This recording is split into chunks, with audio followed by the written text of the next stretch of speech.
Hello students, video शुरू करने से पहले प्लीज चैनल को लाइक, शेयर और सब्सक्राइब जरूर करें।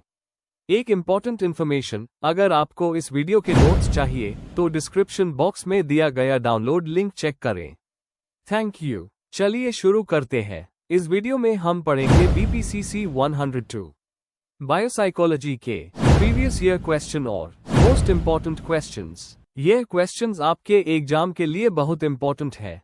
अगर आपने ये अच्छे से कर लिए तो एग्जाम निकलना पक्का है। Let's begin. Question 5, elucidate the peripheral nervous system. Question explanation. इस क्वेश्चन में हमें पेरिफेरल नर्वस सिस्टम PNS को डिटेल में समझाना है। आपको इसका स्ट्रक्चर, मेन पार्ट्स और फंक्शंस के बारे में बताना है। साथ ही सोमैटिक और ऑटोनॉमिक सिस्टम के रोल्स और उनका फर्क भी एक्सप्लेन करना है। Answer. Introduction. Peripheral nervous system PNS उन सभी नर्व्स का नेटवर्क है जो सेंट्रल नर्वस सिस्टम CNS के बाहर होती है। जहां CNS ब्रेन और स्पाइनल कॉर्ड तक सीमित होता है, वही PNS बॉडी के हर पार्ट को ब्रेन से जोड़ने का काम करता है। ये सेंसरी और मोटर इंफॉर्मेशन को ट्रांसमिट करता है। PNS वॉलंटरी और इनवॉलंटरी दोनों एक्शंस में इंपॉर्टेंट रोल प्ले करता है। इस सिस्टम के दो मेन पार्ट्स होते हैं, सोमैटिक और autonomic nervous systems. Main body. PNS का स्ट्रक्चर और कंपोनेंट्स। PNS में क्रेनियल नर्व्स जो ब्रेन से निकलती है और स्पाइनल नर्व्स जो स्पाइनल कॉर्ड से निकलती है शामिल होती है। ह्यूमन बॉडी में 12 पेयर्स क्रेनियल नर्व्स और 31 पेयर्स स्पाइनल नर्व्स होती है। इसके अलावा गैंग्लिया, न्यूरॉन्स के क्लस्टर और सेंसरी रिसेप्टर्स भी इंक्लूडेड होते हैं। ये नर्व्स एफरेंट, सेंसरी और एफरेंट, मोटर सिग्नल्स बॉडी और CNS के बीच कैरी करती है। Somatic nervous system SNS। Somatic nervous system body के वॉलंटरी मूवमेंट्स कंट्रोल करता है। इसमें सेंसरी न्यूरॉन्स होते हैं जो बॉडी के सेंसरी ऑर्गन्स से इंफॉर्मेशन CNS तक ले जाते हैं। मोटर न्यूरॉन्स CNS से इंस्ट्रक्शंस मसल्स तक पहुंचते हैं। एग्जाम्पल, जब आप अपना हाथ उठाते हो तो ये काम सोमैटिक सिस्टम के थ्रू होता है। Autonomic nervous system ANS। Autonomic nervous system body के ऑटोमेटिक फंक्शंस जैसे हार्ट रेट, डाइजेशन और ब्रीदिंग कंट्रोल करता है। ये दो पार्ट्स में डिवाइडेड होता है। Sympathetic nervous system. जब स्ट्रेस या डेंजर होता है तो ये बॉडी को फाइट और फ्लाइट मोड में डालता है, हार्ट रेट बढ़ता है, प्यूपल्स दिलाते होते हैं। Parasympathetic nervous system. जब बॉडी रिलैक्स होती है तो ये रेस्ट एंड डाइजेस्ट मोड में काम करता है, हार्ट रेट स्लो करता है, डाइजेशन प्रमोट करता है। एग्जाम्पल, डर लगने पर सिंपैथेटिक एक्टिव होता है और शांत होने पर पैरासिम्पैथेटिक सिस्टम एक्टिव होता है। PNS का रोल और इंपॉर्टेंस। PNS बॉडी और ब्रेन के बीच कम्युनिकेशन का काम करता है। ये बॉडी फंक्शंस को बैलेंस में रखता है। इस प्रोसेस को होम्योस्टेसिस कहते हैं। अगर PNS डैमेज हो जाए तो न्यूरोपैथी हो सकती है, जिसमें हाथों पैरों में सूजन, पेन या नमनेस होता है। बिना PNS के ब्रेन एनवायरनमेंट से इंफॉर्मेशन रिसीव नहीं कर सकता। कंक्लूजन। तो कंक्लूजन में हम कह सकते हैं कि पेरिफेरल नर्वस सिस्टम हमारे बॉडी के वॉलंटरी और इनवॉलंटरी एक्शंस के लिए एसेंशियल है। ये ब्रेन और बॉडी के बीच एक स्ट्रॉन्ग कम्युनिकेशन ब्रिज बनाता है। PNS के बिना हम एनवायरनमेंट के चेंजेस को फील या रिस्पॉन्ड नहीं कर सकते। इसलिए इसका हेल्दी फंक्शन बहुत जरूरी है। अगर आपको इस वीडियो के नोट्स चाहिए तो डिस्क्रिप्शन बॉक्स में दिए गए डाउनलोड लिंक को जरूर चेक करें। Thank you. Let's see the next question. Question 6, describe cerebral lateralisation of functions with examples. Question explanation. इस क्वेश्चन में आपसे पूछा गया है कि आप सेरेब्रल लैटरलाइजेशन क्या होता है वो एक्सप्लेन करें, यानी ब्रेन के कौन से पार्ट्स किस टाइप के काम में ज्यादा एक्टिव होते हैं। आपको लेफ्ट और राइट हेमिस्फीयर के रोल्स के एग्जाम्पल्स के साथ बताना है। आंसर। इंट्रोडक्शन। सेरेब्रल लैटरलाइजेशन का मतलब होता है ब्रेन के दोनों हेमिस्फीयर का अलग अलग कामों में स्पेशलाइज होना। ब्रेन दो हिस्सों में बटा होता है, लेफ्ट और राइट हेमिस्फीयर। दोनों मिलकर काम करते हैं, लेकिन कुछ स्पेसिफिक फंक्शंस में एक ज्यादा एक्टिव होता है। रॉजर स्पेरी और माइकल गैज़ानिगा के स्प्लिट ब्रेन पेशेंट्स पर किए गए रिसर्च से इस कॉन्सेप्ट को समझने में बहुत मदद मिली है। Main body. 1. ब्रेन हेमिस्फीयर्स का स्ट्रक्चर और रोल। ब्रेन के दो मेजर पार्ट्स होते हैं, लेफ्ट और राइट हेमिस्फीयर, जो एक दूसरे से कॉर्पस कलोसम के थ्रू जुड़ होते हैं। हर हेमिस्फीयर बॉडी के ऑपोजिट साइड को कंट्रोल करता है, इसको बोलते हैं कॉन्ट्रलैटरल कंट्रोल। दोनों हेमिस्फीयर एक साथ काम करते हैं, लेकिन कुछ टास्क्स में एक ज्यादा डोमिनेंट होता है। 2. लेफ्ट हेमिस्फीयर के फंक्शंस। ये पार्ट मेनली लैंग्वेज, लॉजिक और एनालिटिकल सोच के लिए रिस्पॉन्सिबल होता है। स्पीच प्रोडक्शन, ब्रोकाज एरिया और language understanding Wernicke's area left side में होता है। मैथ्स, लिखने का काम और स्टेप बाय स्टेप काम भी यही हैंडल करता है। एग्जाम्पल, अगर लेफ्ट हेमिस्फीयर में स्ट्रोक हो जाए तो पर्सन को अफेजिया हो सकता है, बोलने या समझने में दिक्कत होती है। 3. राइट हेमिस्फीयर के फंक्शंस। ये part visual special skills, music, emotions और क्रिएटिविटी के लिए ज्यादा एक्टिव होता है। फेसेस पहचानना, म्यूजिक और रिदम समझना और बॉडी लैंग्वेज को डिकोड करना राइट साइड का काम होता है। एग्जाम्पल, अगर राइट हेमिस्फीयर डैमेज हो जाए तो इंसान को फेस ब्लाइंडनेस, प्रोसोपैग्नोसिया हो सकती है। 4. स्प्लिट ब्रेन रिसर्च का महत्व। रॉजर स्पेरी और माइकल गैज़निगर ने स्प्लिट ब्रेन पेशेंट्स पर रिसर्च की, जिनके ब्रेन में कॉर्पस कलोसम कट कर दिया गया था।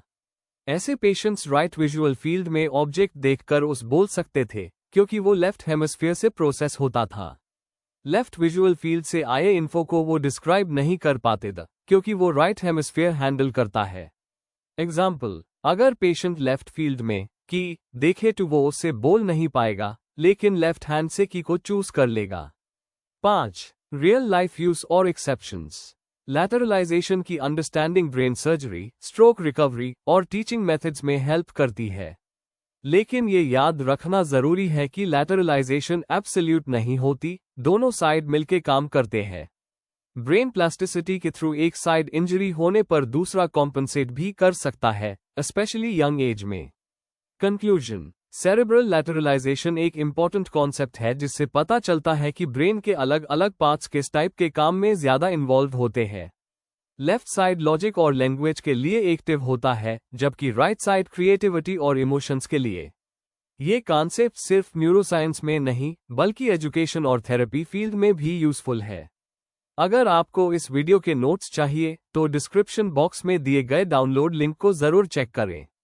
Thank you. Let's see the next question. Question 7. Explain hormones and their functions. Question explanation. इस क्वेश्चन में हमें बताना है कि हार्मोन्स क्या होते हैं और ये बॉडी में कैसे काम करते हैं। इसमें उनका प्रोडक्शन, उनका इफेक्ट और कौन से मेजर ग्लैंड्स और हार्मोन्स इन्वॉल्व होते हैं, ये सब एक्सप्लेन करना है। आंसर। इंट्रोडक्शन। हार्मोन्स एक तरह के केमिकल मैसेंजर्स होते हैं जो एंडोक्राइन ग्लैंड्स बनाती है। यह हार्मोन्स ब्लड के जरिए बॉडी के दूसरे पार्ट्स तक जाते हैं और कई इंपॉर्टेंट काम रेगुलेट करते हैं, जैसे growth, metabolism, mood, reproduction, etc. Hormones का स्टडी करना एंडोक्रिनोलॉजी के अंदर आता है। ये बॉडी के अंदर बैलेंस बनाए रखने में मदद करते हैं। Main body. 1. हार्मोन्स की डेफिनेशन और features.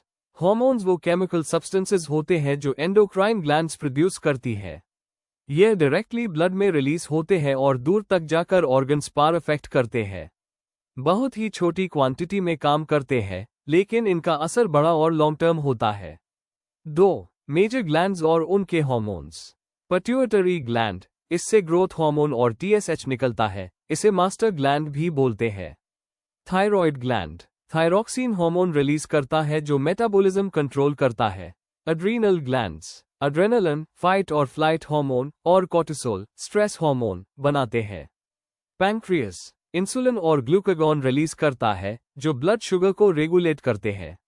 Ovaries, testis, oestrogen, progesterone और टेस्टोस्टेरोन जैसे सेक्स हार्मोन्स रिलीज करते हैं। 3. हार्मोन्स के फंक्शंस। ग्रोथ और डेवलपमेंट। ग्रोथ हार्मोन से शरीर का डेवलपमेंट होता है। मेटाबॉलिज्म कंट्रोल, थायरॉक्सिन और इंसुलिन मेटाबॉलिज्म और शुगर कंट्रोल करते हैं। रिप्रोडक्टिव रोल, एस्ट्रोजन और टेस्टोस्टेरोन रिप्रोडक्शन और सेक्सुअल ग्रोथ में काम करते हैं। Mood and emotions, cortisol, dopamine जैसे हार्मोन स्ट्रेस और इमोशंस पर इफेक्ट डालते हैं। स्लीप साइकिल, पिनियल ग्लैंड से निकलने वाला melatonin sleep wake cycle control करता है। 4. हार्मोनल इम्बैलेंस और डिसऑर्डर्स। हार्मोन ज्यादा या कम होने पर हेल्थ प्रॉब्लम्स होती है, जैसे ज्यादा थायरॉक्सिन से हाइपोथायरॉयडिज्म हो जाता है, इंसुलिन की कमी से डायबिटीज होता है। इनका ट्रीटमेंट हार्मोनल थेरेपी से होता है। 5. नर्वस सिस्टम के साथ इंटरेक्शन। एंडोक्राइन और नर्वस सिस्टम एक साथ काम करते हैं, मेनली हाइपोथैलेमस के थ्रू। इसको हम न्यूरोएंडोक्राइन सिस्टम बोलते हैं, जो स्ट्रेस और इमोशनल रिएक्शंस को कंट्रोल करता है। कंक्लूजन, तो हार्मोन्स हमारी बॉडी के बहुत ही जरूरी रेगुलेटर्स होते हैं। इनके बिना बॉडी का कोऑर्डिनेशन पॉसिबल नहीं होता। यह ग्रोथ, मूड, मेटाबॉलिज्म, स्लीप और रिप्रोडक्शन सब कुछ कंट्रोल करते हैं। बायोसाइकोलॉजी के पर्सपेक्टिव से हार्मोन्स को समझना काफी इंपॉर्टेंट है। अगर आपको इस वीडियो के नोट्स चाहिए तो डिस्क्रिप्शन बॉक्स में दिए गए डाउनलोड लिंक को जरूर चेक करें। Thank you. Let's see the next question. Question 8. Describe the structure, functions and role of thyroid and parathyroid gland. Question explanation. इस क्वेश्चन में हमें थायराइड और पैराथायरॉयड ग्लैंड्स का स्ट्रक्चर, बनावट, उनके काम, फंक्शंस और उनकी इंपॉर्टेंस या रोल के बारे में डिटेल में बताना है। दोनों ग्लैंड्स को अलग अलग समझाना होगा और ये बताना होगा कि इनका ह्यूमन बॉडी में क्या कंट्रीब्यूशन है। आंसर। इंट्रोडक्शन। थायराइड और पैराथायरॉयड ग्लैंड्स एंडोक्राइन सिस्टम का हिस्सा हैं, जो हार्मोन्स के जरिए बॉडी के कई जरूरी फंक्शंस को कंट्रोल करते हैं। थायराइड ग्लैंड मेटाबॉलिज्म कंट्रोल करता है, जबकि पैराथायरॉयड कैल्शियम बैलेंस में हेल्प करता है। दोनों ग्लैंड्स काम करके बॉडी का बैलेंस और हेल्थ मेंटेन रखते हैं। Main body. 1. थायराइड और पैराथायरॉयड ग्लैंड्स का स्ट्रक्चर। थायराइड ग्लैंड, ये एक बटरफ्लाई शेप की ग्लैंड होती है जो नेक के सामने वाली साइड में होती है, एडम्स एप्पल के नीचे। इसके 2 लोब्स होते हैं, राइट और लेफ्ट, जो एक पतली टिश्यू इस्मस से कनेक्टेड होते हैं। एक एडल्ट का थायराइड लगभग 20 ग्राम्स का होता है। पैराथायरॉयड ग्लैंड्स, ये 4 छोटी ग्लैंड्स होती हैं जो थायराइड के पीछे वाली साइड पर होती है। हर ग्लैंड चावल के दाने जितनी होती है। इनका काम थायराइड से अलग होता है। 2. थायराइड ग्लैंड के functions. Hormone secretion. T3 ट्रिआइडोथायरोनिन, T4 thyroxine और कैल्सिटोनिन हार्मोन बनाता है। T3 और T4 मेटाबॉलिज्म, हार्ट रेट और बॉडी टेम्परेचर को कंट्रोल करते हैं। ग्रोथ एंड डेवलपमेंट, बच्चों में ब्रेन डेवलपमेंट के लिए जरूरी है। बोन ग्रोथ और बॉडी डेवलपमेंट को सपोर्ट करता है। एनर्जी रेगुलेशन, फूड को एनर्जी में कन्वर्ट करने में हेल्प करता है। सेल्स में ऑक्सीजन यूज को भी कंट्रोल करता है। 3. पैराथायरॉयड ग्लैंड्स के functions. Calcium control. PTH parathyroid hormone release करता है जो ब्लड में कैल्शियम लेवल बढ़ता है। बोन्स से कैल्शियम रिलीज करने में मदद करता है। किडनी और इंटेस्टाइन के फंक्शंस। किडनीज में कैल्शियम को वापस अब्सॉर्ब करने में मदद करता है। इंटेस्टाइन में कैल्शियम अब्सॉर्ब होने के लिए विटामिन ड को एक्टिवेट करता है। बोन हेल्थ, कैल्सिटोनिन के साथ मिलकर बोन्स की स्ट्रेंथ बनाए रखता है। 4. रोल और इंपॉर्टेंस। होमियोस्टेसिस, दोनों ग्लैंड्स मिलकर बॉडी का मेटाबॉलिक और कैल्शियम बैलेंस मेंटेन करते हैं। डिजीजेस और इम्बैलेंसेस। हाइपोथायरॉयडिज्म, थायराइड हार्मोन कम, fatigue, weight gain. Hypothyroidism, hormone ज्यादा, weight loss, anxiety. Hypoparathyroidism, calcium कम, मसल क्रैम्प्स। हाइपरपैराथायरॉयडिज्म, कैल्शियम ज्यादा, kidney stones, weak bones. Medical importance, regular tests में इनके हार्मोन लेवल्स चेक किए जाते हैं। इम्बैलेंस होने पर मेडिसिन या सर्जरी तक की जरूरत पड़ सकती है। कंक्लूजन, थायराइड और पैराथायरॉयड ग्लैंड्स छोटी जरूर है, लेकिन इनका रोल बहुत इंपॉर्टेंट है। थायराइड मेटाबॉलिज्म कंट्रोल करता है और पैराथायरॉयड कैल्शियम का balance.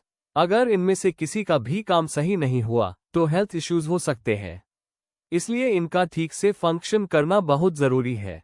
Before we end, please like, share and subscribe the channel for more such study materials and one important information। अगर आपको नोट्स चाहिए तो डिस्क्रिप्शन बॉक्स में डाउनलोड लिंक दिया हुआ है, जरूर चेक करें।